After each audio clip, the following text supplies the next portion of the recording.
वंदे गौ मातरम, गावो विश्वस्व मातरम।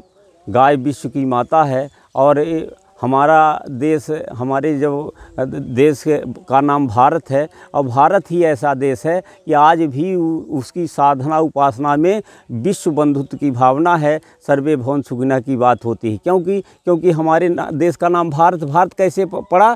विश्व भरण पोषण कर जोई, ताकर नाम भारत अस होई। जो विश्व के भरण पोषण की आज भी चिंता करता है, विश्व कल्याण की बात करता है, ये किसकी महिमा से? गौ की महिमा से। जब हमारी जीवन पद्धति गौ आधारित थी। अंग्रेज आए तो भारतीय संस्कृति को ख़त्म करने के लिए 1757 में प्लासी के युद्ध के बाद बंगाल पर इनको अधिकार हुआ और पहले गौ का खाना शुरू हुआ। इस तरह से देश में राज करते रहे, गौ का खाने शुरू हुए और शराब की दुकानें शुरू हुई।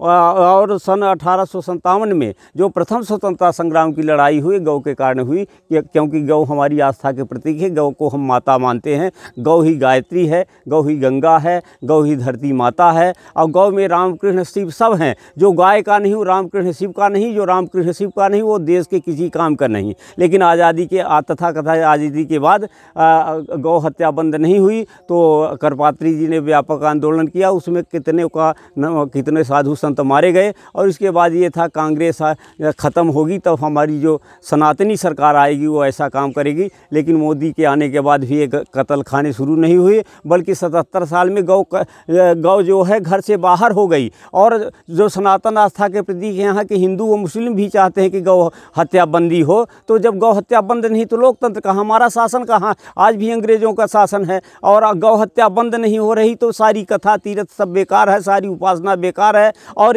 ये देश गुलाम है। ये तय हो गया अगर गौ हत्या शराबबंदी नहीं हो रही, देश गुलाम है। इसका उदाहरण हो गया कि अभी पोप की मृत्यु हुई, 3 दिन के राष्ट्रीय शोक की घोषणा हुई। इसलिए बंधुओं आप धोखे में न रहिए, देश आज भी गुलाम है अंग्रेजियत का। ये सब अंग्रेज़ों के दास हैं, एजेंट हैं, चाहे भाजपा हो चाहे कांग्रेस, सब असुर हैं। ये असुरता फैला रहे हैं, दानवी वृत्ति के लोग हैं, भोगवादी लोग हैं, भारतीय संस्कृति सभ्यता का सत्यानाश कर रहे हैं। इसलिए गौ को बचाइए, गौ आधारित खेती करिए। गोधन ही सबसे बड़ा श्रेष्ठ धन है। इन असुरों को समाप्त करिए। मैं तो संकल्प ले लिया हूँ, जैसे गौ बाहर विचरण कर रही है, मैं धरती माता की गोद में 1 मई से सोता हूँ रिटायर के बाद, और धरती माता की चारपाई में नहीं रहता हूँ, तप कर रहा हूँ, तपस्वी जीवन कर रहा हूँ। क्योंकि चाणक्य ने कहा था कि इनको हम समाप्त करेंगे, इन आसुरी सत्वों को समाप्त करेंगे। ये भारत माता की जय बेकार बोल रहे हैं, भारत माता की लय करते हैं, भारतीय संस्कृति का नाश कर रहे हैं। गौ ही हमारी जीवन पद्धति है। इसलिए जय गौ माता, जय गोपाल। भक्त वत्सल प्रभु दीनदयाल, जय जय सीताराम।